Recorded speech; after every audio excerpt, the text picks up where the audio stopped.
16h30, Cyrielle Sarah Cohen. Bonjour à toutes et à tous et bienvenue sur Radio J. Ravi de vous présenter cette nouvelle émission aujourd'hui jusqu'à 16h30 avec mon invité, acteur et metteur en scène français avec à son actif une trentaine de pièces de théâtre, près de 40 courts-métrages, près de 30 rôles pour la télévision ou encore 50 films au cinéma dont L'Emploi du Temps, La vie d'Adèle, Tais-toi de Francis Weber, Adults in the Room de Costa Gravas ou encore Boîte Noire de Yann Gozlan. Aujourd'hui, Aurélien Recoing vient nous voir pour le film Le Grand Chariot de Philippe Garrel avec Louis Garrel en salle de main. L'occasion, comme toujours, de découvrir notre invité sur Radio J. 15h, 16h30, Cyrielle Sarah Cohen. Radio J. Bonjour Aurélien Recoing. Bonjour. Merci beaucoup d'être mon invité aujourd'hui. Est-ce que la présentation était comme il fallait ? Tout à fait. Parfait, je suis ravie. Merci beaucoup d'être mon invité aujourd'hui. Comme je vous le disais tout à l'heure, on va découvrir bien sûr votre actualité, mais aussi qui vous êtes au-delà de ce que vous faites. Et pour ce faire, une nouvelle règle dans cette émission. Est-ce que vous pouvez vous décrire en 3 mots ? Oula. Joie, courage, inquiétude. Inquiétude. Eh bien, nous allons voir dans cette émission si ça colle, ou en tout cas, on va tenter de voir si ça colle. Et alors, on démarre par le début, toujours le début. Aurélien Recoing, vous êtes né un 5 mai dans les années 50 à Paris. Vous êtes le fils d'une famille de marionnettistes. En tout cas, votre père Alain l'était, votre mère Maryse les fabriquait. Cela a donné vie alors à quel genre d'enfance ? Une enfance totalement en immersion, l'immersion du monde du spectacle. Où je voyais mes parents fabriquer leurs marionnettes, répéter leurs spectacles. Et j'étais à la fois derrière le Castelet et devant pour voir comment le public d'enfants réagissait. Donc ce va-et-vient entre le backstage et le devant était assez extraordinaire.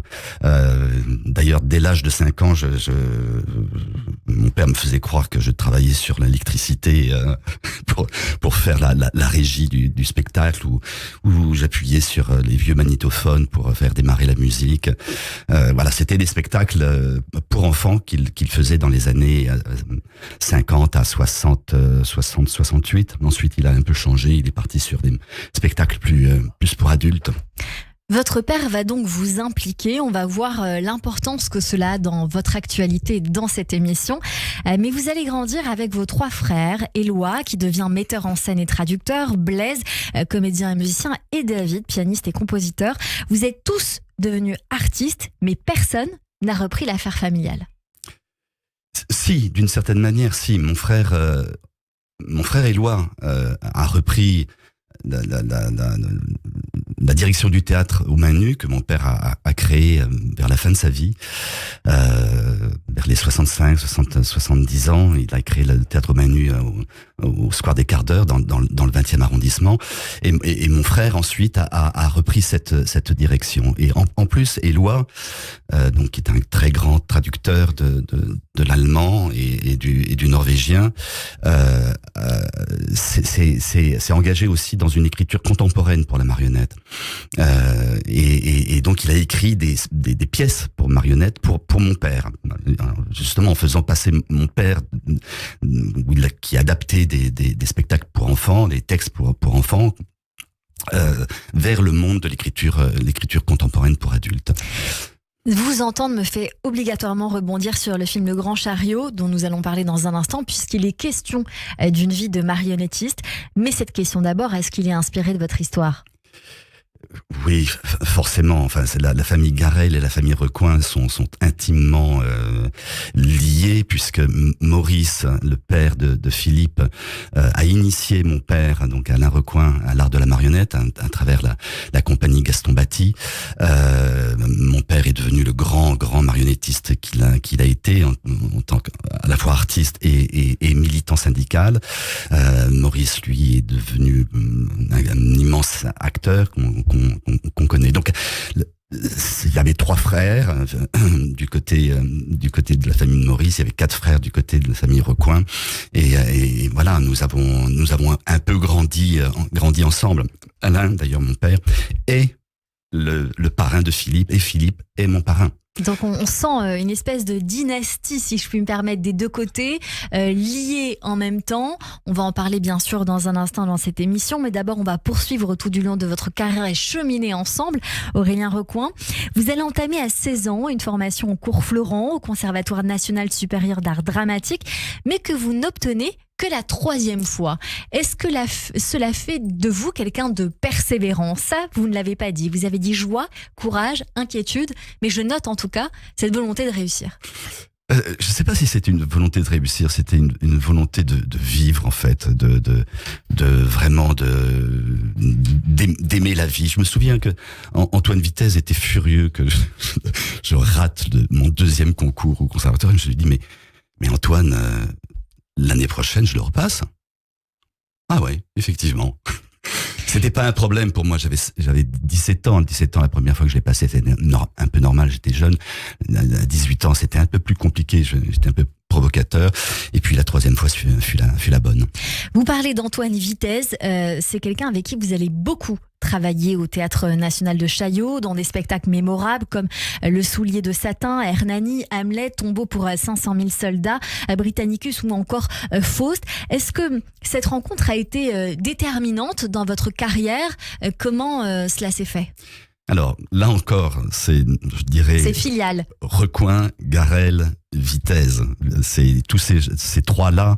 Peut-être dire pour les auditeurs qui ne savent pas qui est Antoine Vitesse. Oui, Antoine Vitesse, grand metteur en scène des années 50 jusqu'à sa mort le 30 avril 1990, et qui a renouveler non seulement l'éducation pédagogique du théâtre, notamment au conservatoire, mais aussi l'art de la mise en scène.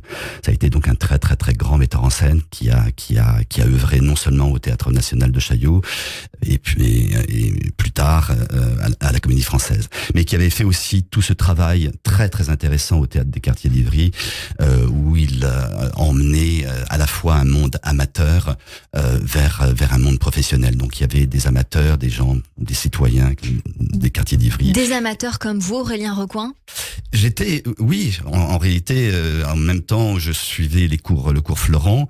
En même temps, j'allais au Quartier d'Ivry prendre des cours avec lui. Enfin, prendre des cours. Il y avait un cercle magique dans lequel on entrait et on commençait à jouer.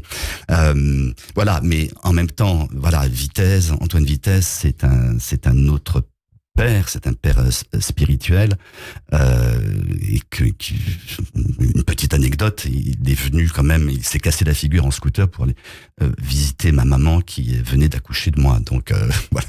Donc il y a en effet quelque chose de filial, c'est bien le bon terme, je pense, que j'emploie.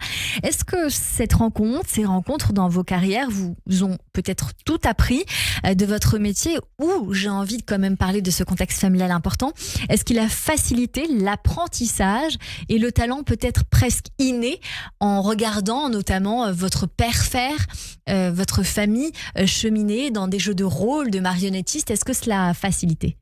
Oui, c'est évident d'être comme ça, baigné tout le temps dans ce monde-là. C'était non seulement les marionnettes de mon père, mais c'était les marionnettes que nous avions dans notre chambre. J'ai même eu peut-être mes premiers émois érotiques avec des marionnettes à l'âge de 5-6 ans. Donc c'est sûr que le fait de baigner dans un monde culturel, artistique, où il y avait de façon incessante des amis qui venaient à la maison, c'était table ouverte, donc on entendait les conversations intellectuelles, les débats, les débats politiques, c'était assez extraordinaire. Donc c'est vrai, je suis forgé de ça, et ça a été une très très très très grande chance moi et pour mes frères. Aurélien Recoing, vous allez au théâtre travailler également avec de grands directeurs de théâtre, comédiens, metteurs en scène, Roger Planchon, Jean-Pierre Vincent ou encore Bernard Sobel, ce qui sans doute affûte encore plus votre regard d'acteur pour mettre en scène à votre tour. Vous allez donner des cours de théâtre également au Théâtre du Miroir, à l'École du Théâtre Blanc ou encore au Théâtre National de Chaillot. Qu'est-ce qu'un bon acteur pour vous ? Bon acteur, c'est... je pense que toutes les... Il y a beaucoup de choses. C'est très lié aussi à comment on a été, en fin de compte, éduqué. Je sais qu'au conservatoire et au cours Florent... et au cours de Daniel Mesguich, parce que Daniel Mesguich a été mon premier maître aussi, on apprenait à mettre en scène tout en jouant. Donc on était à la fois acteur et metteur en scène. Il y a ce double regard sur soi-même. Finalement. Oui, et sur les autres. Ouais. Et sur les autres. Et donc, on s'essayait à plein de formes diverses. Et ça, c'était très, très, très intéressant. Alors, je ne sais pas ce que c'est qu'un bon acteur. Je pense que c'est selon aussi les époques, c'est selon aussi... Par exemple, Aurélien Recoing, vous avez mis en scène Le Petit Prince d'Antoine Saint-Exupéry. C'était en 2011 jusqu'en 2012, si je ne dis pas de bêtises. Qu'est-ce que vous avez dit à ce comédien ? Oh mon Dieu c'était juste suivre la biographie en fait d'Antoine de Saint-Exupéry, parce qu'en réalité Saint-Exupéry c'est un texte à travers Le Petit Prince, c'est un texte testamentaire. Tous les personnages qui sont des personnes qu'il a rencontrées dans sa vie, notamment la Rose par exemple, qui est Consuelo, sa femme aimée passionnément. Donc voilà, en gros c'est ça que je lui ai dit et il a fait évidemment. Aurélien Recoing, dans la progression de votre carrière, la caméra vous fait du pied à son tour. Un court-métrage, Lou, va vous récompenser à plusieurs reprises pour votre talent d'acteur, mais vos premiers pas au cinéma se font en 1987 grâce à Gianfranco Mingozzi qui vous donne le rôle d'Adolphe dans Les exploits d'un jeune Don Juan. Ce rôle, est-ce que vous direz qu'il a marqué votre amour pour le cinéma ? Oui, certainement. J'adorais Gianfranco Mingozzi. J'avais l'impression qu'il mettait en scène comme il faisait du golf, c'est-à-dire qu'il passait d'un set à l'autre. C'était extraordinaire. J'ai beaucoup appris en le voyant faire. Il m'a en quelque sorte donné une sorte de l'idée que faire une mise en scène, réaliser, c'est aussi comme un plan de bataille. Il faut être hyper organisé. Mais oui, en plus il y avait Jean-Claude Carrière qui était là derrière comme scénariste. Donc oui, c'était fait avec joie. On va voir que vous allez faire les choses par étapes. Vous allez commencer par le théâtre, par l'image en court, comme je viens de le dire, la télévision, puis en long métrage. Vous apparaissez dans de nombreux films au cinéma à partir des années 80 à la télévision. Et puis finalement, c'est là que votre amitié et votre collaboration démarrent avec Philippe Garrel pour la première fois dans un film en 88, Les baisers de secours. Mais je crois que ce que vous préférez le plus, c'est le cinéma d'auteur. J'aime en fait un peu tous les cinémas. J'ai une vision très éclectique du cinéma, sans doute parce que dans mon petit village à Aigreville, en Seine-et-Marne, le curé du village faisait une programmation dans son petit dans le petit cinéma extrêmement éclectique. À la fois on pouvait voir L'Enclos de Gaston Batty ou José Lito ou Cécile B. DeMille, Spartacus, D'Artagnan, Quand passent les cigognes. Donc c'était très varié. Très varié. Donc j'ai un goût à la fois pour le cinéma d'auteur absolument radical, le plus radical possible, mais aussi le grand cinéma populaire. Et voilà, Kubrick par exemple c'est un grand cinéaste populaire, on pourrait le dire, avec une très très grande exigence. Ce que fait Xavier Dolan aussi, mais voilà. On le voit dans votre carrière parce que vous allez jouer dans plusieurs films au cinéma. cinéma, une cinquantaine. La fidélité, La note bleue de Zulawski. Vous jouez aux côtés de Sophie Marceau et Guillaume Canet, justement dans ce film-là. Vous interprétez le mari d'Isabelle Huppert dans La vie moderne de Laurent Ferreira Barbosa. Une véritable révélation pour vous. Avec également ce film L'emploi du temps de Laurent Cantet qui a beaucoup compté dans votre carrière puisque vous aviez le rôle principal. Et puis également on peut citer la comédie Tais-toi de Weber, La vie d'Adèle ou encore le rôle de policier dans le très bon film, pas assez apprécié à mon sens, Contre-enquête avec Jean Dujardin, sorti en 2007 à la recherche du meurtrier de sa fille. Est-ce que on voit bien que vous avez un parcours très éclectique, mais est-ce qu'il y a un choix à faire ? Est-ce que vous pourriez faire un choix ? Ah oui, tout à fait. Oui, il y a des choix à faire. Souvent, les films, les projets vous choisissent naturellement. Je crois qu'on ne fait jamais rien que ce qu'on doit faire. Donc, c'est lié à à son désir. La vie moderne de Laurence Ferreira Barbosa, je lui rends hommage parce que c'est un peu grâce à elle que j'ai fait l'emploi du temps. Laurent Cantet m'a vu dans ce film, il a voulu me voir après, et les choses se sont faites comme ça. Donc oui, film d'auteur qui s'ouvre. En fait, pour moi, le cinéma c'est du grand théâtre, c'est du grand théâtre populaire. Si on prend Anatomie d'une chute de Justine Triet, c'est quelque chose aussi d'un grand cinéma populaire et du primé, théâtre. Et on en a parlé dans cette émission. En effet, ce film est bouleversant. Aujourd'hui, et peut-être qu'on est dans ce thème-là, puisque vous parlez de grand théâtre, en tout cas, Aurélien Recoing, vous êtes à l'affiche du film Le Grand Chariot, un film d'auteur, pour le coup, de Philippe Garrel, avec Louis Garrel, Damien Mongin, Esther Garrel, Léna Garrel et Francine Berger en salle aujourd'hui, en salle demain, pardon. C'est d'abord un film de famille, autant dans la vie que sur l'écran. À tous les niveaux. Pourquoi je vous dis ça ? Parce que cela relate d'une vie peut-être la vôtre, personnelle, jouée par des acteurs qui sont une famille dans la vie et qui relatent aussi une histoire de famille à l'écran. Oui, en fait, là, si vous voulez, le film de Philippe, les marionnettes ont été en partie créées par ma maman. Celle qu'on voit à l'écran. Celle qu'on voit à l'écran, pas toutes. Il y a Racontez-nous l'histoire alors. Il y a aussi celle de Gaston Batti. Voilà. Et donc, qui a choisi ces marionnettes ? C'est mon frère Éloi qui a coaché les acteurs. Et moi de même, parce que j'avais pas fait de marionnettes depuis très très longtemps, même si ça a tout le temps investi ma façon de jouer et ma façon de mettre en scène. Donc, oui, mais il n'y a pas d'autofiction. En même temps, c'est une histoire totalement différente. Ce qui est un peu amusant, c'est que dans mon personnage, oui, il y a un peu de Maurice et il y a un peu de mon père. Il y a les deux à la fois.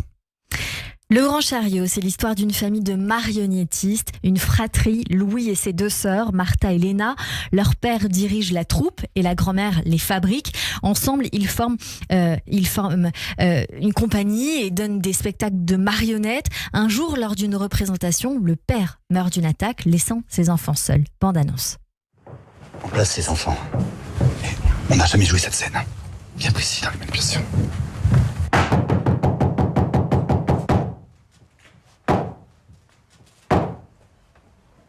Ne comptez plus sur le prince bec de miel. Il est hâte patresse. Hâte patresse, mais c'est où ? Tout le monde n'a pas eu la chance d'avoir une famille comme la tienne. Alors là, travailler avec ton père, avec toi, c'est des vacances, hein. Papa, je te le fais, mais là, si tu trouves pas, je peux rien faire, là. Bon bah, c'est bon, hein. Oh, c'est toi, papa. Non. Qu'est-ce que tu fais sans soutien-gorge dans la rue ? En fait, je fais partie des femelles. Princesse, n'ayez pas peur. Oh, mais j'ai pas peur de tout !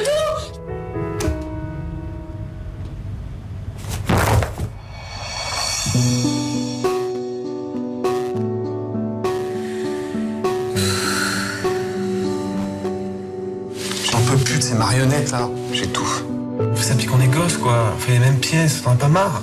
Avec tout ce que papa et mamie ont construit, c'est difficile de se dire qu'on arrêterait tout, non ?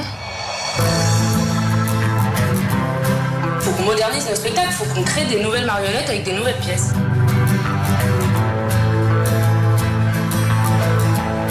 Allô ? J'ai le trac de te revoir. C'est vrai?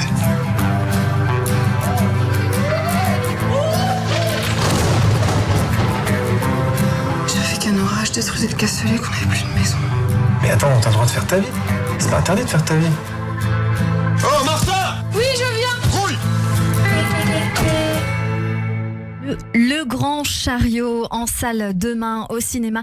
Le Grand Chariot, est-ce que c'est le grand chariot de la vie, Aurélien Recoing, qui nous embarque, qui nous emballe dans un tourbillon? Que diriez-vous sur ce titre-là? Oui, c'est la destinée. C'est la destinée d'une famille de marionnettistes qui se délite.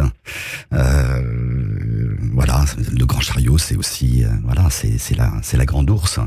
Donc il y a un double langage. Et c'est ça, on le voit parce que dans ce film, vous êtes le père de famille, le patriarche, où tout tient sur vous. Est-ce que vous avez connu ça dans la vie? Et ça peut être vous ou une observation. Il y a toujours un moment où les choses sont sur vos épaules. C'est vrai. En tant que metteur en scène, ça m'est arrivé relativement souvent. Et tout d'un coup, on se sent un peu comme un imposteur, hein, comme le personnage du film d'Andrei Roublev, le jeune homme là qui veut faire une énorme cloche et puis il réussit à la faire et on s'aperçoit qu'en fait il n'avait jamais su faire ça. C'était la première fois. Donc oui, on ne sait pas comment on va le faire, mais on va le faire. Lors de l'enterrement du papa dans le film Le Grand Chariot, quelqu'un dit: pour un artiste, tu as traversé la misère, tu as été le meilleur des hommes. Est-ce que c'est une pression que vous avez connue ou observée dans la vie de votre père? Ça, Aurélien Recoing. Oui. Oui, bien sûr. C'est très, très. Les souvenirs sont très émouvants et très joyeux. Je me souviens dans notre café à Aigreville, ancien café qu'utilisaient mes parents, qu'ils avaient acheté. Ils ramenaient les recettes des colonies de vacances sur la grande table. C'était des pièces jaunes, des petites pièces jaunes, et on a l'impression qu'on était riche, très riche, alors qu'il n'y avait rien. Oui, mais la richesse parfois c'est autre chose. Et la richesse c'est autre chose. Oui. C'est le premier film que je vois où l'on met en lumière le métier de marionnettiste. Est-ce que c'est un métier aujourd'hui, Aurélien Recoing, qui se perd ou qui continue de perdurer malgré notre époque? Non, il perdure. Il perdure. Le film de Philippe, il prend l'art de la marionnette comme une excuse. Une excuse pour parler du monde.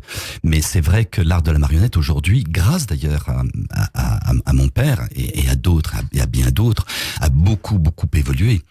Parce que dans les années 50, c'est syndicalisé, que tout d'un coup, aujourd'hui, le métier de marionnettiste est reconnu dans la loi, parce que il y a eu l'école internationale de Charleville-Mézières qui a été constituée. C'est énorme. Et aujourd'hui, le ministère de la Culture missionne des centres dramatiques nationaux comme scène pour la marionnette. Donc il y a une très grande évolution. L'art de la marionnette n'est absolument pas désuet. Il a un immense avenir devant lui. Et de toute façon, l'art de la marionnette a toujours été utilisé. On l'utilise tout le temps. Notamment à Hollywood. Aurélien Recoing, on va en parler encore dans un instant. Je vais notamment vous poser la question s'il existe une formation de marionnettiste. Vous gardez la réponse pour vous. On revient dans un instant. Vous restez avec nous. On continue cette émission avec Aurélien Recoing pour le film Le Grand Chariot de Philippe Garrel avec Louis Garrel en salle demain. Dans un instant, nos chroniqueurs nous rejoignent également. Mais tout de suite, c'est le rappel des titres sur Radio J.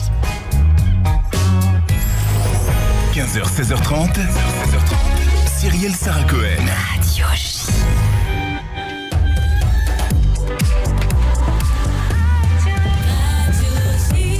15h30 sur Radio J. Bonjour et bienvenue. Tout de suite, le rappel des titres avec Etani Belaïch.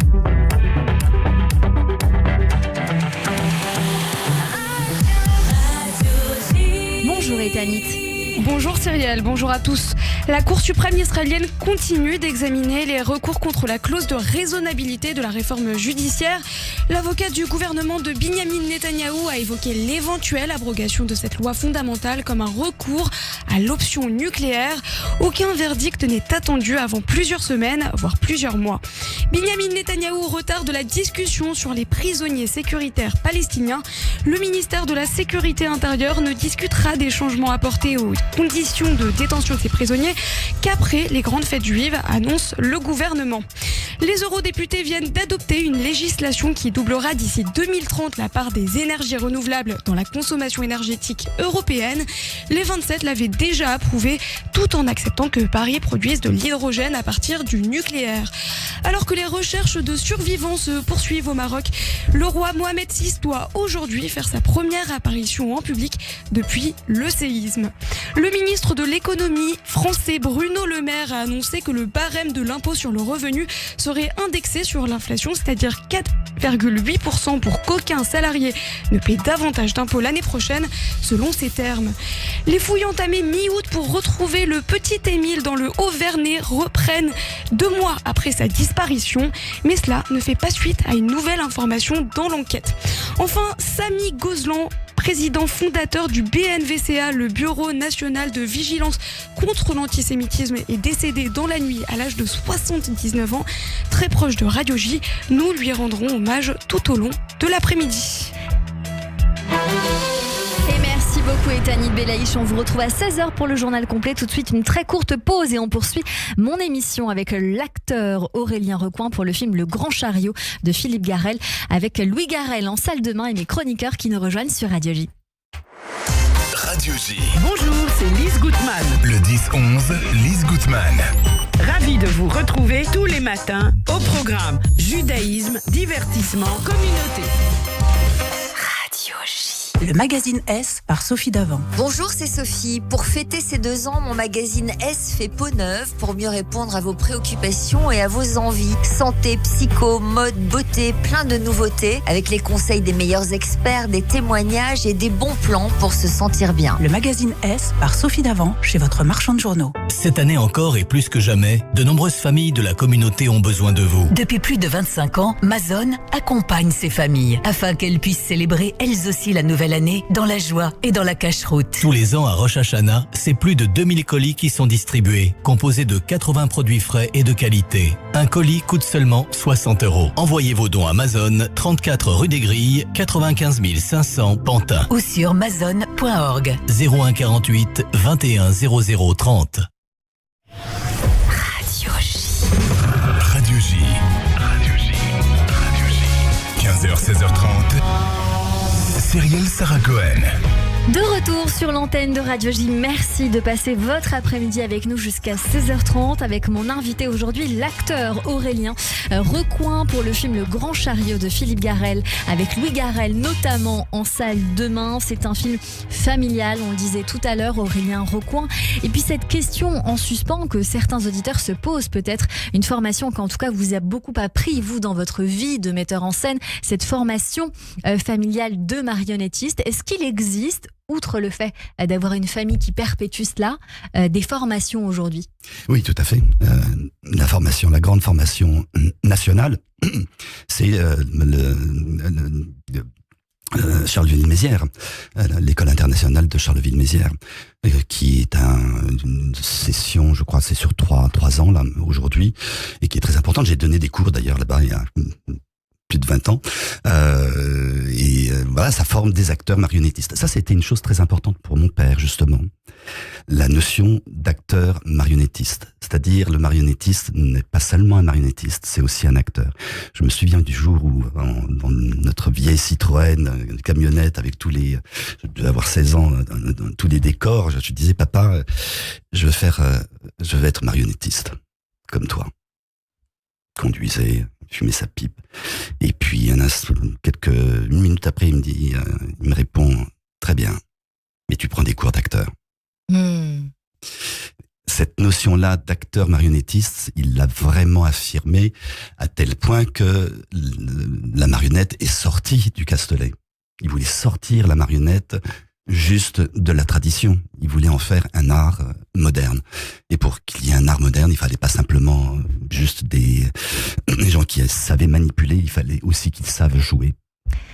Aurélien Recoing, nous parlons ensemble de ce film Le Grand Chariot en salle demain. Je l'ai vu, il soulève des questions. Je pense que c'est en filigrane dans ce qu'on vient de se dire dans cette émission. Comment être à la hauteur quand on est les enfants d'eux? Comment perpétuer et même pérenniser avec autant de passion l'affaire familiale? Et pourquoi on décide de délaisser cette affaire familiale? Est-ce que vous pensez que c'est une chance, un cadeau empoisonné pour vous de naître dans une famille qui travaille ensemble et de surcroît passionnée? Oui, c'est vrai que j'y projette ma propre histoire, un peu, parce que mon père me disant ça, je suis rentré au conservatoire. Et puis, au bout de 3 ans, j'en suis sorti, je n'ai plus fait de marionnettes et je suis parti sur les grandes scènes nationales. Il était content de ça, votre papa? Content, il était très heureux de ça. Parce que sans doute lui-même aussi peut-être voulait devenir acteur, il y a quelque chose comme ça. Il avait été blessé à l'âge de 6 ans, sa jambe avait été broyée dans une éolienne, il avait été sauvé au dernier moment par le jardinier, et donc quelque part chez lui, le fait d'être estropié, il a gardé sa jambe, parce que sa mère ne voulait surtout pas qu'on l'ampute, elle préférait que il passe plutôt que de l'amputer, mais ça l'a gardé debout. Mais quand même, il y a peut-être cette idée, je peux pas devenir acteur parce que je suis infirme quelque part. Et donc, oui, il était très heureux. Marionnettiste, c'est quand même très physique. C'est très physique. Il faut le dire. C'est très physique, mais il était capable de faire le 100 mètres en 10 secondes. Hein. Ouais. Et là, jusqu'à la fin de sa vie, ses épaules, sa musculature, il avait une force extraordinaire. Comment faire sa vie? Comment exister au-delà de ce pourquoi on a été prédestiné, Aurélien Recoing?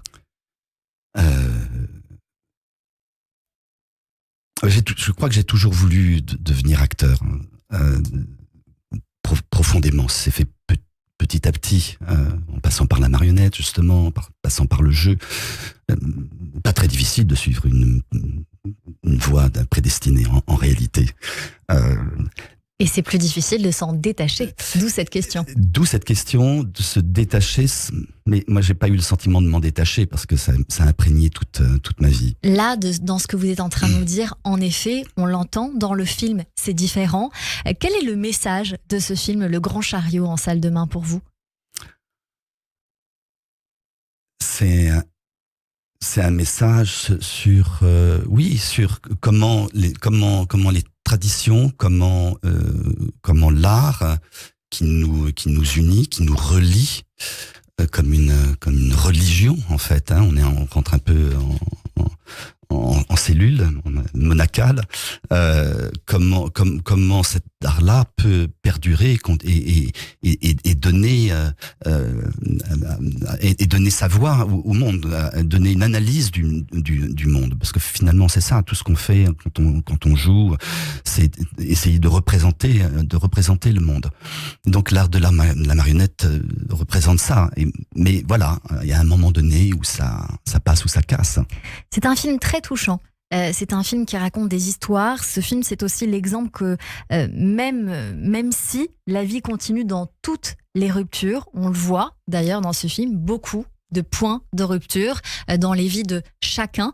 Je vais laisser à nos auditeurs le soin de venir le découvrir en salle, mais une dernière question pour finir. Ce film, il est dédié à Rivka. Qui est Rivka? Eh bien, je ne sais pas. C'est vrai. Vous n'avez pas voulu savoir? Non. Ça va rester un mystère entier. Oui, c'est pour moi, mais je poserai la question à Philippe ce soir. Et vous me direz? Je le dirai demain à l'antenne. Absolument, il va me le dire. Je ne sais pas. On est très pudiques les uns des autres. Et la pudeur va rester entière. Merci Aurélien Recoing. On poursuit cette émission avec toute la culture que vous aimez ou qui pourrait vous plaire. Tout de suite, on part au théâtre. Et mes acclamations, mon enthousiasme, viva notre bienfaiteur! Olé! Olé! Olé! Au théâtre. Bonjour Bonjour Hélène Kuttner. Bonjour Cyrielle, bonjour Aurélien Recoin, bonjour Alban et bonjour à toutes et à tous. Alors la transition, elle n'est pas trop compliquée Cyrielle, parce que je vais offrir ma chronique théâtre à un comédien et à un acteur qui a fait de sa vie un théâtre. On l'a entendu durant cette émission en interprétant quelques-uns des plus beaux rôles du répertoire avec les plus grands metteurs en scène français. Cyrielle l'a déjà dit. Alors si au cinéma Le Grand Chariot, vous êtes le père marionnettiste d'une famille jouée par la tribu Garel, le théâtre est pour vous une histoire de famille, de rencontres et je dirais de fidélité aussi. Le texte, les mots, la scène, la musique, la poésie sont les racines qui ont fait de vous un acteur hors norme, un comédien puissant, corps solide, pieds ancrés dans le sol et la tête dans les étoiles. Alors je vais essayer de faire votre portrait en théâtre. Et je vais commencer par citer un auteur que je crois vous aimez beaucoup, qui est Paul Claudel. On n'a peur de rien quand on a 20 ans. Disait l'auteur Paul Claudel à propos de Tête d'Or, sa première pièce, celle qui justement vous a révélé de manière spectaculaire au grand public. Vous l'aviez mise en scène en 1988, hier, au théâtre de l'Odéon, et vous incarniez le héros, le personnage principal de cette tragédie rouge, ce colonel insurgé devenu veuf qui gagne une bataille, prend les pleins pouvoirs et finit par être vaincu au Caucase. Sur l'immense plateau du théâtre de l'Odéon, vous étiez ce personnage saisi par un désir d'absolu, nourri par la folie, la violence de Shakespeare et d'Arthur Rimbaud, de la Bible et des anarchistes. C'était une langue pétrie de poésie, de combat. Vous y étiez magnifique aux côtés de vos camarades de conservatoire, Valérie Dréville, Thierry Frémont, que l'on va bientôt recevoir, Marcel Besonnet, Éric Frey et Olivier Cruveilhier. Il faut dire que la prose de Claudel, l'un des auteurs les plus difficiles à interpréter, vous l'aviez dans la peau, j'ose dire, pour avoir joué durant toute une nuit jusqu'à l'aube, Le soulier de satin, une épopée impossible, un rêve que le metteur en scène Antoine Vitesse a su révéler de manière magique au public du Festival d'Avignon. Et donc on l'entend, Hélène Kuttner, Aurélien Recoin débute donc très jeune, une carrière théâtrale avec des rôles puissants, mais aussi très exigeant. Très exigeant, oui Cyrielle, car je dirais que Aurélien Recoin est comme Ulysse. Il s'engage dans des projets au long cours en cherchant des rôles, des personnages qui le dépassent. Alors l'ordinaire au théâtre ne semble pas l'intéresser, je pense pas. Il préfère les épopées qui le déstabilisent et les grands rôles. Et ce sont les metteurs en scène qu'il va rencontrer sur sa route, les meilleurs, qui lui offrent ces rôles. Antoine Vitesse, vous l'aviez dit Cyrielle, d'abord le maître, le pédagogue, parce que c'était aussi un professeur qui le distribue dans Faust, Britannicus, Hamlet, Hernani, arrêtez, les plus grands rôles, les plus grands classiques au théâtre de Chaillot. Ensuite Jean-Pierre Vincent aux Amandiers de Nanterre pour incarner tout juste les deux Oedipe dans les tragédies de Sophocle, avant Roger Planchon qui vous met en scène dans ses propres pièces. Et tandis que vous poursuivez une belle carrière au cinéma, ce sont les textes des grands auteurs contemporains qui vous font retourner au théâtre. Et ça, c'est intéressant. Parce qu'en 1993, ce sera le Suédois Lars Norén pour Munich-Athènes, mise en scène par Claudia Stavisky avec Laurence Roy. Et c'est encore, je dirais, un voyage un peu biblique, puisque c'est celui de David que vous incarniez et de Sarah. Sarah était incarnée par Laurence Roy. Et ils traversent donc l'Europe du nord au sud, de Stockholm à Athènes, dans un train. Mais dans leur compartiment, à travers la vitre, ils distinguent les étapes tragiques de l'histoire européenne, la grande histoire, tandis qu'eux-mêmes, ces deux-là, tentent de négocier une paix provisoire au sein de leur couple. Difficile de faire l'amour sur une couchette inconfortable lorsqu'on traverse successivement l'Allemagne, l'Autriche et l'ex-Yougoslavie. Comme la guerre, la relation amoureuse conduit parfois à l'exode. Alors une question, quels sont les personnages que vous incarnez, Aurélien Recoin, au théâtre en ce moment? On s'est posé la question avec Hélène Kuttner et on a un élément de réponse. On a un élément de réponse parce qu'il faut retourner si on prend 2010, vous avez fait un court passage à la Comédie Française, donc le temps d'un essai, je dirais, conjugal pour filer la métaphore amoureuse, et sous la direction de Muriel Mayette, elle vous a distribué dans Andromaque, puis dans Bérénice de Racine. Alors, dans Bérénice, parce que c'est tout le temps des empereurs que Aurélien incarne, vous étiez Titus, jeune empereur romain, tout simplement écartelé entre son amour pour Bérénice, reine de Palestine, et la raison d'État qui force tout jeune empereur à quitter, entre guillemets, une étrangère.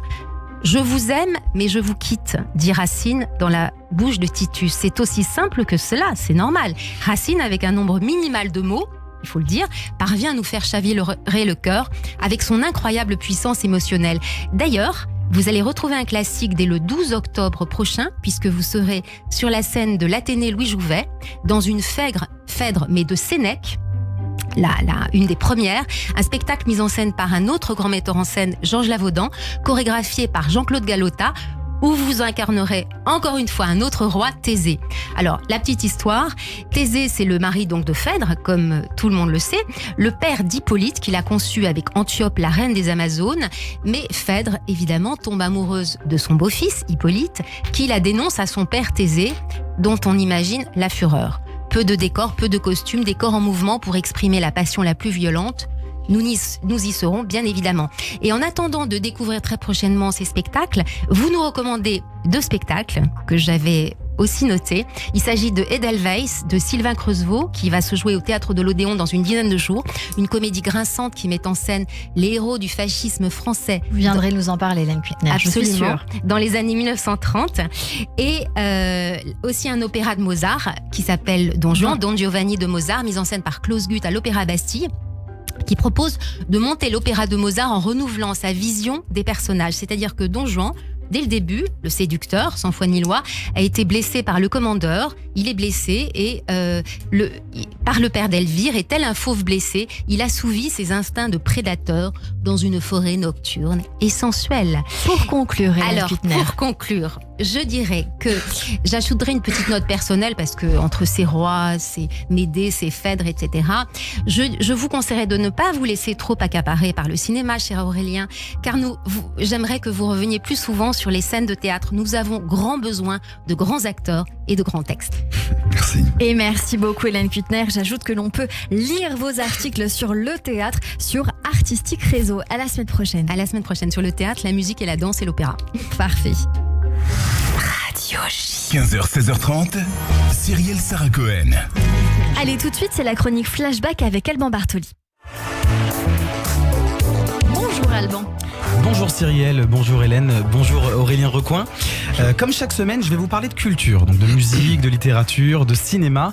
Je vais vous faire découvrir les goûts de notre invité du jour, Aurélien Recoin. Pour commencer, on va parler musique avec une artiste de 26 ans que vous connaissez peut-être déjà. Il s'agit de Georgia Smith et de son titre Try Me. On en écoute un extrait.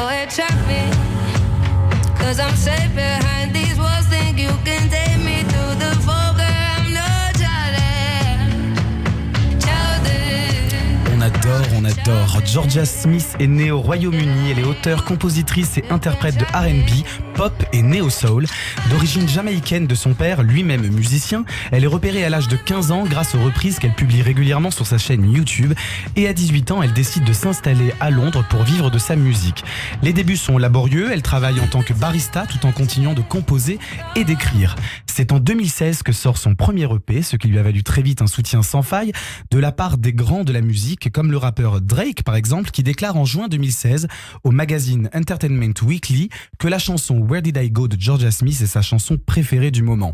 Les deux artistes collaboreront alors l'année suivante sur scène et en studio. Forte de cette notoriété montante, elle assurera également les premières parties de l'immense tournée de Bruno Mars à travers le monde. Rien que ça, on l'envie. Pour en revenir plus précisément au titre Try Me que vous avez voulu nous faire découvrir aujourd'hui, Aurélien, il est sorti cette année. C'est un titre aux sonorités envoûtantes et puissantes qui traite de la pression qu'elle subit et de sa perte de contrôle face au succès. Pour la petite histoire, le clip de Try Me a été tourné en France dans la carrière de calcaire de Saragan au Beau de Provence. Je vous conseille d'ailleurs. C'est beau. Vous connaissez bien, vous, Alban. Je connais un peu la Provence quand même, oui. Je vous conseille d'ailleurs d'aller jeter un petit coup d'œil au clip de Georgia Smith qui met en scène une Georgia puissante et vulnérable à la fois. Magnifique. Et puis elle est très très belle en plus. Le clip comptabilise plus de 4 millions de vues en 4 mois et je suis sûr que grâce aux auditeurs de Radio J qui nous écoutent aujourd'hui et qui découvrent le morceau, grâce à vous Aurélien, les 5 millions de vues ne vont pas tarder à être atteints. On l'espère vivement. Pourquoi vous avez aimé cette chanteuse et ce titre principalement? J'ai adoré les clips. J'ai adoré artistiquement, je trouve que c'est sublime. Le danseur qui joue le taureau est extraordinaire et la mise en scène et la mise en voix est absolument somptueuse. Donc oui, et la musique m'a plu et le thème aussi, la pression qu'elle reçoit et comment elle combat le Minotaure. Surtout à cet âge-là. Surtout à cet âge-là, parce qu'elle connaît un succès mondial très vite, à un âge... on n'est pas censé avoir ce genre de carrière à cet âge-là. En tout cas, on n'est pas encore tout à fait construit. Et en tout cas, elle se débrouille bien. Et c'est Aurélien Recoin qui nous conseille d'aller écouter Georgia Smith. Et on va le faire. On va le faire. En tout cas, on l'a découverte aujourd'hui. Et puis, on va voir son clip sur les réseaux. On va parler maintenant d'une autre artiste que vous aimez et dont vous allez nous parler, Alban. Oui, alors ce sera un autre artiste, moins populaire cette fois-ci. C'est un artiste français qu'on va s'intéresser. Il s'agit de Stéphane Milošević. Pour ceux et celles qui ne le connaissent pas encore, Stéphane Milošević est un artiste multiple. Il a commencé la batterie en autodidacte à l'âge de 7 ans et il va au fil des années apprendre à jouer de chacun des instruments dont il a besoin pour ses créations. Jamais mieux servi que par soi-même, il est également dessinateur et il exploite d'ailleurs ses 2 talents au service de ses projets artistiques car il dessine lui-même les pochettes de ses disques. Il qualifie sa musique de pop folk. Ses textes sont poétiques, parfois crus et c'est tout dernièrement qu'il a sorti la chanson Comme un aigle. On en écoute un extrait. Je voulais conquérir un truc de fada. Je voulais être la purple dans ton tabac. Je voulais mettre des étoiles dans toutes tes nuits. Je voulais faire la lumière sur toute ta vie. Je voulais qu'on s'aime jusqu'au coup de poignard. Je voulais t'emmener jusqu'au bout de la terre. Je me resserre un verre pour finir mon histoire. Je commence une histoire pour finir mon verre. Je voulais conquérir un truc de fada. Je voulais être la purple dans ton tabac. Je voulais mettre des étoiles dans toutes tes nuits. En tout cas, je pense, Aurélien, qu'on risque de se faire une soirée bientôt parce que j'adore les recommandations. Ouais, les recommandations. Comme un aigle est sorti il y a 2 mois et le single est extrait du prochain album de Stéphane Milošević, La Bonne Aventure, qui sortira le 13 octobre prochain. Le texte de Comme un aigle est une déclaration d'amour, un savant mélange de la plume de Molière et de Joule, excusez-moi. Il s'amuse avec le verlan, comme on dit, mais tout en rendant tout ça romantique, puissant et quand même très poétique. Alors je le cite, « Je voulais qu'on ken un truc de fada ». Jusque-là, ça va, Hélène? Ken, ça vous parle? Je voulais être la purple dans ton tabac, je voulais mettre des étoiles dans toutes tes nuits, je voulais faire la lumière sur toute ta vie. Et quand j'aurai fini de vider mon cuss, c'est bon Hélène, on y est? Absolument, okay. Parfait. Juré, je ne reviendrai pas un étranger. Avec toi, je suis intouchable, je suis Zeus. Regarde-moi, je suis un aigle dans une fusée. Alors si ces mots vous intriguent, vous aurez la possibilité d'en découvrir davantage sur scène, car Stéphane Milošević sera en concert au Point Éphémère à Paris le 23 novembre prochain. Et vous aurez peut-être la chance d'y croiser notre invité Aurélien Recoin. Raison de plus pour y aller. Et c'est très cru, en effet. On vient de découvrir pourquoi vous aimez cet artiste principalement, Aurélien Recoin, parce qu'on voit quand même qu'on a fait un vrai virage entre le premier artiste et le deuxième. Là aussi, j'adore j'ai une vision assez éclectique de la musique auquel je ne connais pas grand-chose aussi, il faut bien le dire. Je connais plus le théâtre, le cinéma, la littérature que la musique et les nouvelles voix. Mais pour moi, c'est du théâtre encore. C'est ça que j'entends, c'est ça qui me plaît. Et il y a une poésie, mais il y a une théâtralité et il y a aussi du cinéma. Il y a aussi, c'est très très très pointu. C'est un artiste complet. Vous évoquiez la littérature, on y va tout droit avec vous, Alban. Oui, tout à fait. On va s'intéresser maintenant à une auteure, Marie Darrieussecq, née en 69. Elle est aussi traductrice et psychanalyste. Et elle va connaître un succès mondial très jeune, puisque c'est à 27 ans que son premier roman Truisme est publié et vendu à plus d'1 million d'exemplaires en France et à l'étranger. Depuis 96, elle publiera près d'une vingtaine d'ouvrages, notamment Il faut beaucoup aimer les hommes, paru en 2013, qui a justement retenu votre attention, Aurélien. Elle recevra d'ailleurs la même année le prix Médicis et le prix des prix littéraires, grâce à ce livre. Pour la petite histoire, le titre fait référence à une citation extraite de La vie matérielle de Marguerite Duras, publiée en 87. Et justement, Emma Scali, la semaine dernière, nous a parlé de cette pièce de théâtre qui se joue en ce moment, pour le petit clin d'œil. Ben voilà, on est raccord. Alors, je vais citer l'extrait justement de La vie matérielle de Marguerite Duras.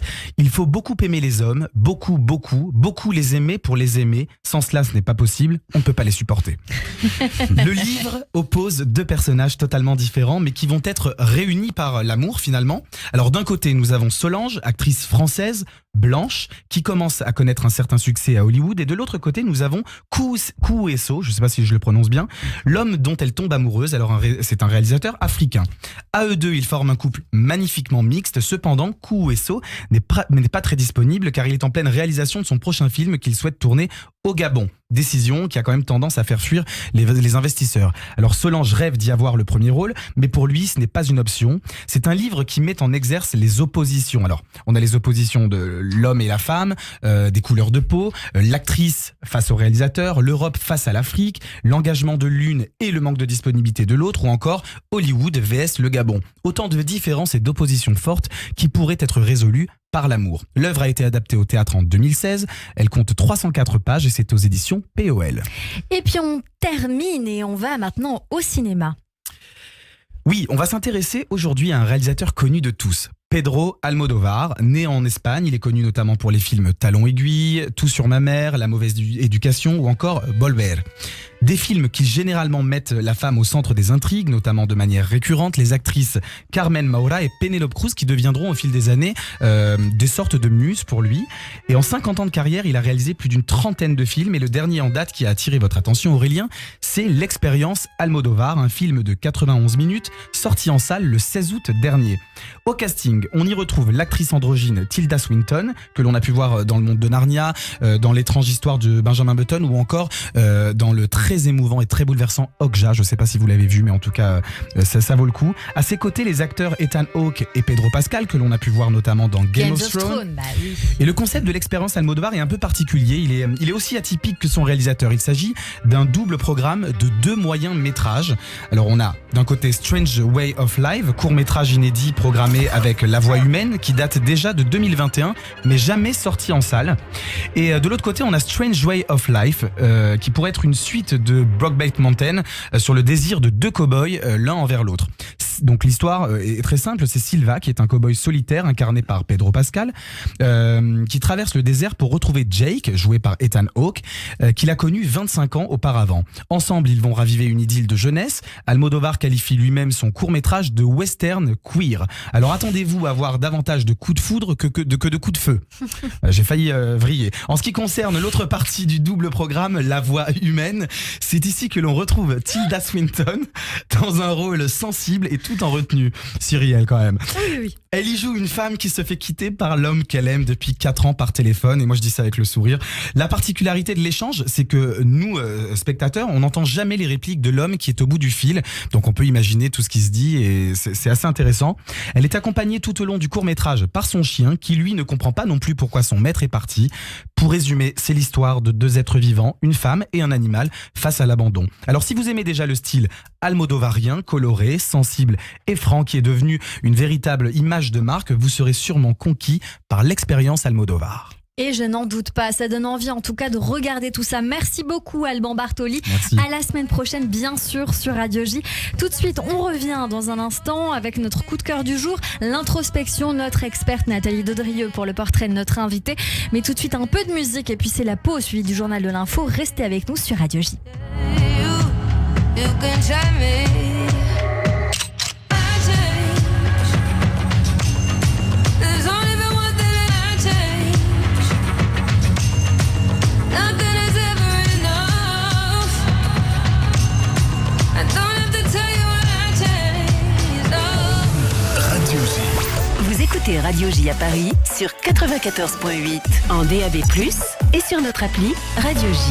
Radio J. Paris 2024, les Jeux Olympiques, 6 novembre 2023. Un champion du monde, David Tissot, Bocuse d'Or, offre son talent pour aider le million d'enfants défavorisés d'Israël. Ne ratez surtout pas le légendaire dîner haute gastronomie de Meir Panim, Kacher Beddin, sous le patronage du Grand Rabbin de France et les parrainages d'Arthur et Guillaume Gomez, représentants personnels du président de la République, avec de nombreux artistes en exclusivité. Réservation 01 42 25 59 27 et meirpanim.fr. Venez célébrer Tishri 5784 avec Judaïsme en mouvement. Rassemblement de l'ULIF, du MJLF et de la JTM. Rendez-vous les 15, 16 et 17 septembre, puis les 24 et 25 septembre, en présentiel et en streaming, pour participer aux offices de Rosh Hashanah et Yom Kippour dans les lieux habituels de Judaïsme en mouvement. Venez vivre et partager la ferveur des fêtes de Tishri avec Judaïsme en mouvement en réservant vos places dès maintenant sur judaïsmeenmouvement.org. Shana Tova. Avez-vous pensé à tout pour les fêtes de Tishri? Ou plutôt, avez-vous pensé à tous pour les fêtes de Tishri? Ovad HaRabbanim, la plus grande caisse de Tzedaka d'Israël, soutenue et dirigée par les grands de la génération, ce sont des milliers de familles qui attendent notre aide. Plus que jamais, à l'occasion des fêtes, il est de notre devoir de nous mobiliser. Donner au Vahada Rabbanim, c'est la garantie d'un don bien redistribué. Il compte sur vous. Vahada Rabbanim, 0800 106 135, 0800 106 135 ou sur vahadarabbanim.org. Shana Tova.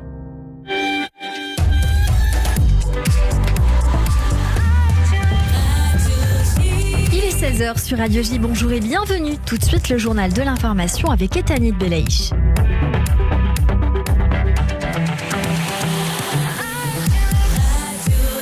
Bonjour Etanit. Bonjour Cyrielle, bonjour à tous. On ouvre ce journal avec la Cour suprême israélienne et l'une des audiences les plus attendues de ces derniers mois dans le pays, une audience autour de la réforme du système judiciaire. La présidente de la Cour suprême, Esther Hayout, estime que ce serait un coup mortel porté à la démocratie que le tribunal puisse justifier l'abrogation d'une loi fondamentale. Pour rappel, 15 juges de la Cour suprême israélienne sont réunis depuis 10h du matin à Jérusalem pour étudier une dizaine de recours contre la loi sur le caractère raisonnable des décisions gouvernementales. Une loi qui, si elle venait à être supprimée, risquerait de faire perdre à la Cour suprême tout pouvoir décisionnel sur le gouvernement et la Knesset. Une audience qui secoue plus d'un juge, comme nous l'explique notre correspondante en Israël, Pascal Sunshine. Yitzhak Amit, qui est d'ailleurs le juge Yitzhak Amit, qui est censé succéder à Esther Hayout cet automne, déclare de son côté que la démocratie ne s'effondre pas sous quelques coups violents, mais par une succession de petits coups. Et le juge Amit estime que si la majorité a tous les pouvoirs, alors la démocratie s'apparente, selon ses termes, à un cours de décoration pour élèves de classe de CM1. Donc on voit effectivement que le cœur du débat, c'est cette question de est-ce que la Cour suprême va ou peut annuler une loi fondamentale. En tout cas, l'avocat qui représente le gouvernement, maître Ilan Bombar, a estimé que ce serait un scénario extrême, bien plus grave que l'emploi de l'arme nucléaire. Notre correspondante en Israël, Pascal Sunshine, est notée qu'aucune décision n'est attendue avant plusieurs semaines, voire plusieurs mois. Mais la session sera étroitement surveillée en Israël puisque les questions des juges donneront une idée du côté vers lequel ils pourraient pencher. D'après le ministre israélien de la Défense, Yoav Gallant, l'Iran serait en train de construire un aéroport au Liban à 20 km tout juste de la frontière israélienne. Une information que confirment aujourd'hui les médias libanais. Le ministre a dévoilé des photos d'une base terroriste iranienne située dans l'enceinte de l'aéroport de Kilat Jabar dans le sud du Liban. Selon ses termes, le régime iranien prévoit d'utiliser cet aéroport contre les citoyens israéliens. 200 000 lycéens israéliens justement sont en grève suite au mouvement social des enseignants qui secoue le ministère de l'Éducation du pays depuis plus d'une semaine. Une grève qui a commencé ce matin et qui se traduit donc par des étudiants qui désertent leur classe. Ils protestent contre le fait que les enseignants ont levé leur grève sans revenir aux cours traditionnels. Ils donnent cours mais refusent d'évaluer les élèves ou de les corriger. Une attitude expliquée par la non-application par le ministère de l'Éducation et le ministère des Finances d'un accord de revalorisation salariale pourtant signé il y a 3 mois. Samy Gozlan, président fondateur du BNVCA, Bureau national de vigilance contre l'antisémitisme, est décédé dans la nuit à l'âge de 81 ans. Il était une figure reconnue de la lutte contre l'antisémitisme en France. En 2002, il avait créé aux côtés de notre journaliste Michel Zerbib une association dont la mission principale visait à faire le lien entre la police française et la communauté juive pour lutter contre l'antisémitisme. Le BNVCA, donc, il avait également une chronique sur Judaïque FM par le passé et était très proche de Radio J. Nous lui rendrons hommage tout au long de l'après-midi. Alors que les prix des carburants continuent d'augmenter en France et se rapprochent des 2 €, le porte-parole du gouvernement, Olivier Véran, assure qu'il n'y aura plus de mécanisme de ristourne à la pompe car trop coûteux. On l'écoute. Des gens comme moi, je vois que le prix de l'essence a augmenté, mais je n'en souffre pas parce que j'ai les moyens de le faire. Les gens comme moi bénéficieraient d'une aide de l'État qui serait très coûteuse. 12 milliards d'euros. Avec 12 milliards d'euros, on construit plus de 1000 écoles dans notre pays. Donc ce que nous voulons, c'est utiliser l'argent public à bon escient. On a fait un amortisseur. C'était le quoi qu'il en coûte de l'inflation. C'était parce que l'inflation a commencé très fortement. On a mis des amortisseurs. On continue de le faire. La France est le seul pays européen qui continue de payer près de 40% de la facture d'électricité des Français.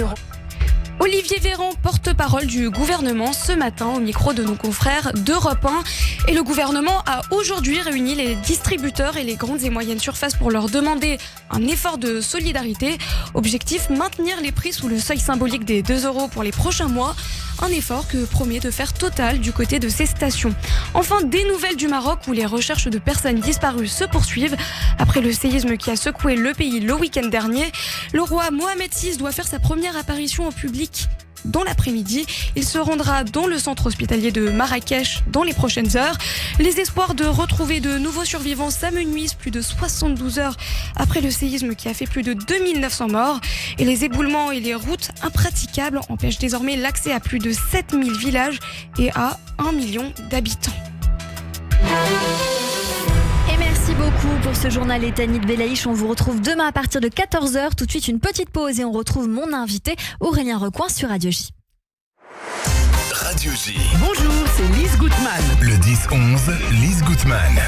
Ravi de vous retrouver tous les matins au programme Judaïsme, divertissement, communauté. Radio J. Avez-vous pensé à tout pour les fêtes de Tishri ? Ou plutôt, avez-vous pensé à tous pour les fêtes de Tishri ? Ovad Arabanim, la plus grande caisse de Tzedaka d'Israël, soutenue et dirigée par les grands de la génération, ce sont des milliers de familles qui attendent notre aide. Pour chaque prise en charge d'une famille à 312 €, recevez chez vous le magnifique couteau en argent avec la bénédiction du Raphaël Kanievski Zatzal, Ségoula pour une bonne parnassa. Il compte sur vous. Ovad Arabanim, 0800 106 135, 0800 106 135 ou sur vadarabanim.org. Shana Tova.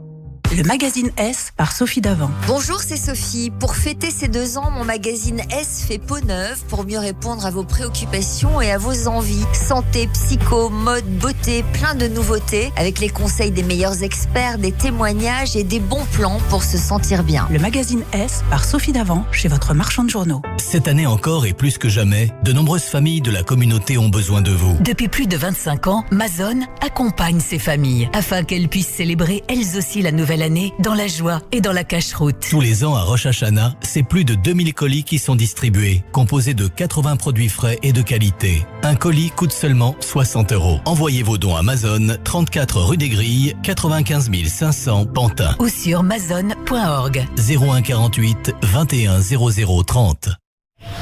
Radio J. Radio J. Radio J.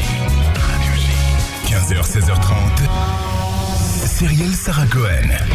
Merci à toutes et à tous de nous rejoindre sur Radio J. Si vous êtes avec nous depuis le début de cette émission, merci pour votre fidélité. Si vous venez de nous rejoindre, eh bien, bienvenue avec mon invité aujourd'hui, Aurélien Recoin.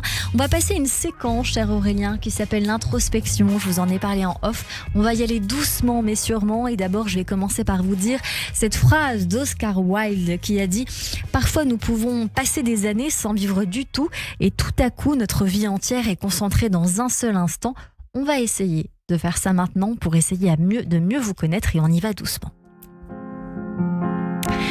Aurélien Recoin, si vous aviez la possibilité de reprendre votre vie depuis le début, vous changeriez quoi ? Rien. Quel conseil donneriez-vous à un enfant pour réussir sa vie ? Se perdre. Quel a été votre plus bel âge et pourquoi ? 18 ans, 19 ans. Et pourquoi ? Entrée au Conservatoire national supérieur d'art dramatique. Avez-vous fait une grande erreur et comment l'avez-vous résolue ? Oui, certainement. En allant de l'avant, en utilisant cette erreur pour aller encore plus loin. Qu'aimeriez-vous faire, mais que vous ne faites pas par peur d'être jugé ? Je sais pas. Quelle est la chose, Aurélien Recoin, que vous avez fait cette année et dont vous pensez vous souvenir toute votre vie ? Oui, cette année, j'ai fait une lecture du Petit Prince en anglais avec ma fille, qui a 14 ans, qui était un peu comme mon étudiante sur le plateau. Et c'était absolument délicieux, elle était drôle, elle était incroyable. Elle me corrigeait de temps en temps. Et voilà, ça c'était une chose très, très belle à faire et que je recommencerai avec elle. Si je vous parle d'amour, cela résonne comme quelque chose de souffrant ou de vivant? Très vivant. Si vous pouviez changer une chose sur votre corps ou sur votre personnalité, qu'est-ce que ce serait? Avoir encore plus de mémoire. Si vous étiez président, quelle serait la première mesure que vous prendriez? Déjà tout de suite, je remonterai le SMIC. Qu'aimeriez-vous, Aurélien Recoing, que les gens retiennent de vous?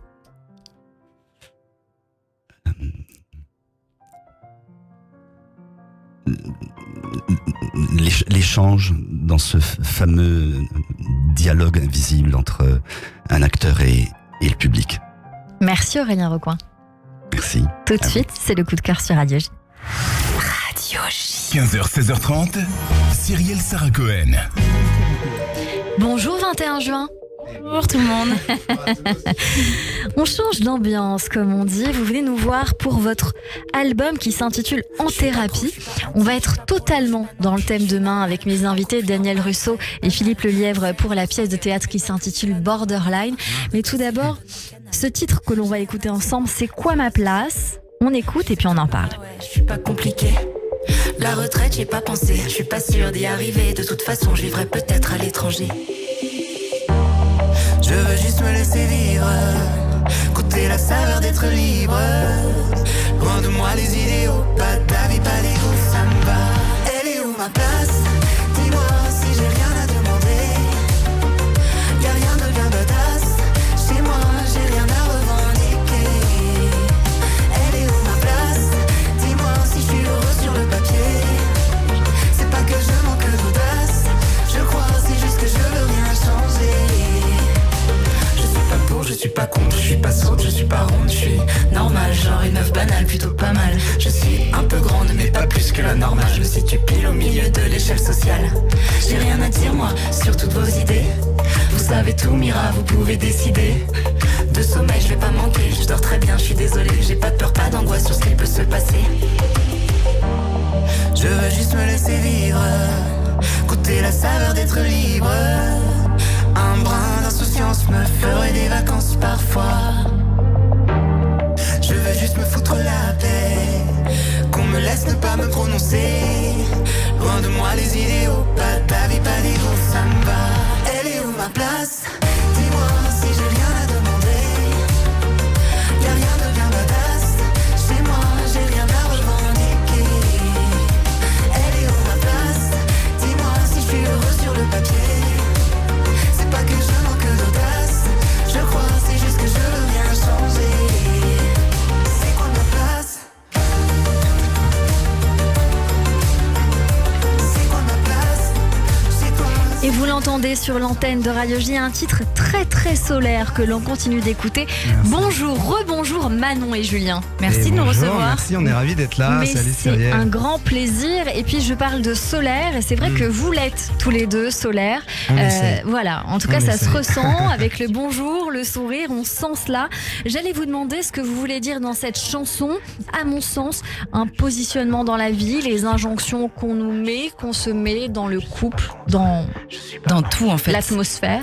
Dans l'atmosphère ambiante, c'est vrai qu'on a traversé pas mal de choses ces dernières années, le Covid, les élections, les gilets jaunes, les grèves, les guerres, etc. Et on a remarqué qu'on nous demandait beaucoup de prendre position et qu'il y avait finalement peu de place au débat et à la nuance. Et on voulait parler de peut-être se redonner la chance d'avoir un dialogue construit et des échanges et pas toujours être d'accord, mais de le faire de manière plus apaisée, quoi. Cet album, vous l'intitulez En thérapie. On va écouter quelques autres titres ensemble, comme Galère, On s'oubliera et peut-être en guitare-voix Douce Yacht. Qu'est-ce que c'est Douce Yacht? La Yacht, c'est la Haute-Savoie en patois. Ouais. En fait, c'est une chanson qui parle de l'endroit dans lequel on habite depuis... On était à Paris 2 pendant ans. 10 ans et on a déménagé pendant le confinement justement en Haute-Savoie dans Et les ça montagnes. fait partie de la thérapie? Et ça fait partie de notre thérapie. Ça a été la première étape pour vivre mieux, être plus équilibré. Non, mais c'est vrai que c'est... Surtout toi, équilibré. Moi, j'étais déjà très équilibré. Bon, on entend très bien que là, il y a un couple en face de nous, Julien et Manon. Je peux pas ne pas parler de votre amour qui se ressent déjà, de personnes qui se sont bien trouvées, mais pourtant très différentes. Oui. Ouais. En fait, je suis comme Manon, mais en mieux. La pauvre, elle Et ça s'attendait dure pas là, du vous tout à êtes cette sûr, Manon? réponse. La pauvre. Oui, mais c'est ça. Non, on s'aime beaucoup. C'est vrai qu'on a cette chance-là de partager Bah, il vaut mieux. le pro, le perso, la musique, tout. On est tout le temps ensemble. Là, on était 3 jours séparés. Et bah, pour moi, C'était très génial. bizarre. Ah, tu vois, alors, elle dit pas la même chose que moi. Donc c'est ça, deux Moi, personnes j'étais très triste. différentes, mais je crois très complémentaires. Voilà, vous conjuguez vos différences, c'est ce qu'il est écrit en tout cas quand on parle de vous, et vous réussissez toujours à vous mettre d'accord. L'un est très optimiste, l'autre hypersensible, mais l'un n'empêche pas l'autre, j'ai envie de dire. Cette EP, c'est un aboutissement pour vous de 2 années difficiles, vous venez de l'évoquer, avec des difficultés de couple, d'entente, de quoi en fait?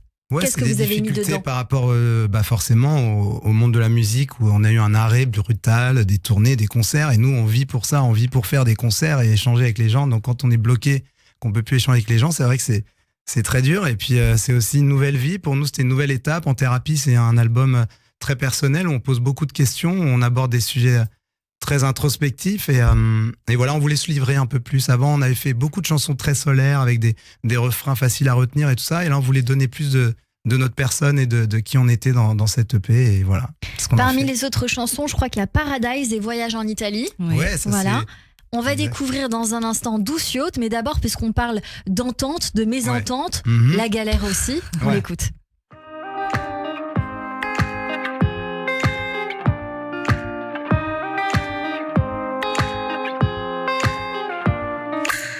Y'a trop de marre dans mon café. Je démarre déjà du mauvais pied.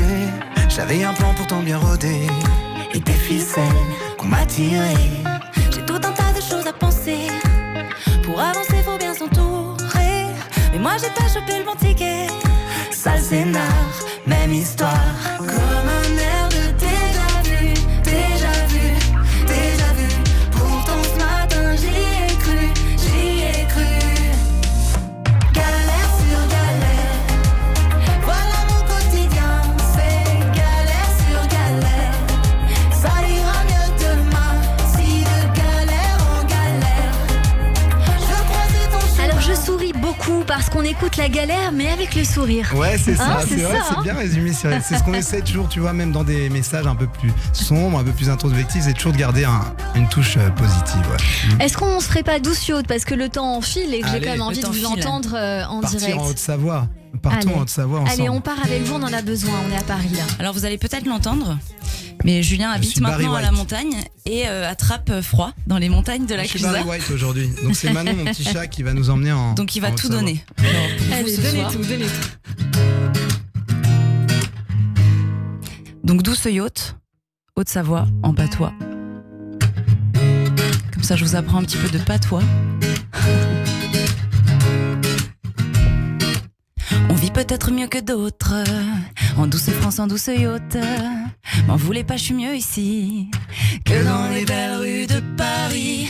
Tu mets les pieds dans ce décor et tu remets encore et encore dans tes valises des sourires pour leur dire. Pareil qu'on aime le reggae là-bas, dans tous les villages de Haute-Savoie. C'est vrai qu'on danse le reggae raga chez moi, dans toutes les montagnes jusqu'à la Clusa. Pareil qu'on aime le reggae là-bas, dans tous les villages de Haute-Savoie. C'est vrai qu'on danse le reggae raga chez moi, dans toutes les montagnes jusqu'à la Clusa. Tu veux essayer de chanter, Julien? Fais-nous une phrase pour nous. Si les soleils se dessinent, Ouais, c'est pas la hauteur qui prime. Les voleurs, les menteurs s'abîment au fond d'un verre de bière des cimes. Ce qu'on préfère, c'est prendre l'air. De tout là-haut, nous, on peut voir la mer. On peut même prédire l'avenir pour leur dire. pareil qu'on aime le Reggae là-bas, dans tous les villages de Haute-Savoie. C'est vrai qu'on danse le reggae raga chez moi, dans toutes les montagnes jusqu'à la Clusa. Pareil qu'on aime le reggae là-bas, dans tous les villages de Haute-Savoie. C'est vrai qu'on danse le reggae raga chez moi, dans toutes les montagnes jusqu'à la Clusa.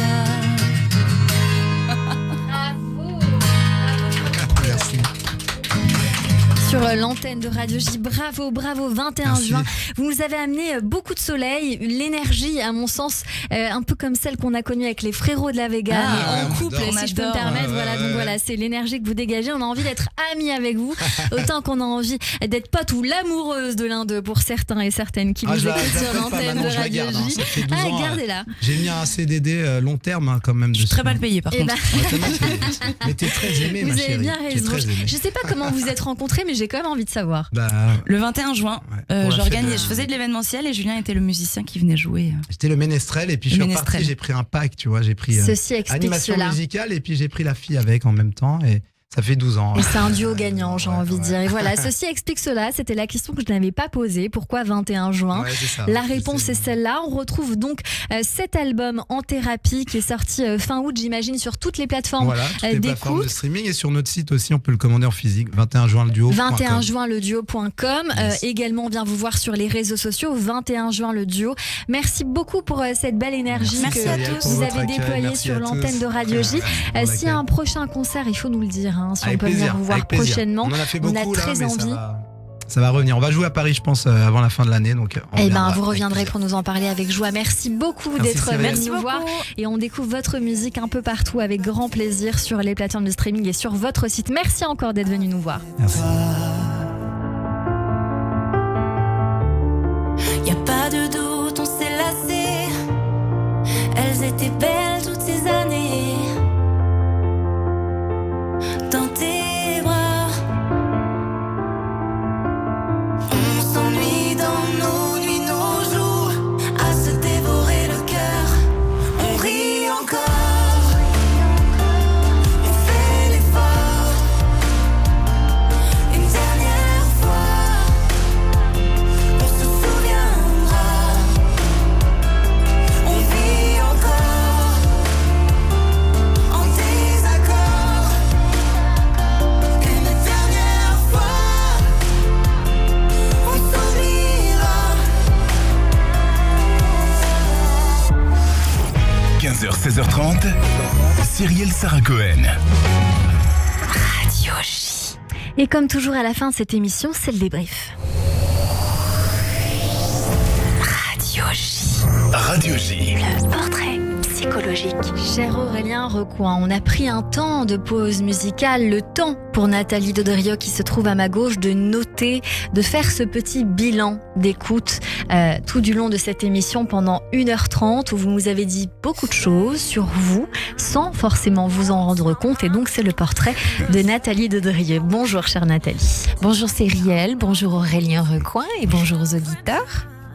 En effet, il y a beaucoup de choses qui sont passées dans l'énergie et dans le monde du visible et de l'invisible aussi. C'était très présent. Et moi, j'étais tout de suite avec beaucoup de transmission et beaucoup de communication dans ce que vous amenez aujourd'hui. C'était vraiment les deux mots que j'ai pu saisir et retenir. Et il y a les vôtres. Il y a les vôtres, les 3 mots qu'a demandé Cyrielle, bien sûr. C'était donc le premier mot, c'était joie. Ensuite, courage et inquiétude. Donc, on sent la joie et la passion avec laquelle vous avez parlé de votre vie, de votre art, de votre métier, qui, vous le dites, impacte une grande partie de votre existence. On sent que c'est teinté à tous les endroits et tous les recoins probablement. Ça occupe beaucoup d'espace et vous lui donnez, je pense, avec beaucoup d'amour, beaucoup de place. Je pense que ça vous le rend bien. Vous parlez aussi de courage avec ces succès, cet exercice du concours du conservatoire. Oui, un peu raté, mais j'ai tout le temps devant moi. Et donc cette détermination, qui va bien avec le mot vocation qui a été amené ici. Et le mot inquiétude, c'est un peu moins venu, mais moi je l'ai vu dans votre corps, puisque j'observe le corps et l'esprit. J'ai vu que vos doigts étaient empreints de nervosité et qu'ils se touchaient comme pour une connexion, un contact, soit avec soi-même, soit pour pas perdre le fil. En tout cas, ça témoignait d'une petite nervosité. Vous êtes d'accord ? J'ai une amie qui appelle ça une impatience. Ah. Donc vous êtes célèbre pour ça. Non, c'était elle parlait de ses pieds. Ah oui, les pieds qui frétillent sous la table. Et moi, ça me rappelait mes propres pieds quand j'avais 30 ans, c'est pareil. Mais oui, c'est une sorte d'impatience, oui. Et vous, c'est les doigts. Une bonne impatience.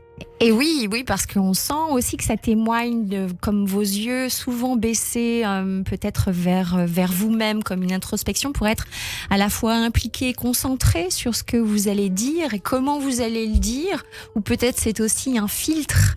Qu'est-ce que j'ai le droit de dire et qu'est-ce que je garde pour moi? Parce qu'on sent qu'il y a beaucoup de pudeur aussi avec l'intime. Et c'est tout ce qui fait votre profondeur. Donc en même temps, moi j'étais preneuse de tout ce récit.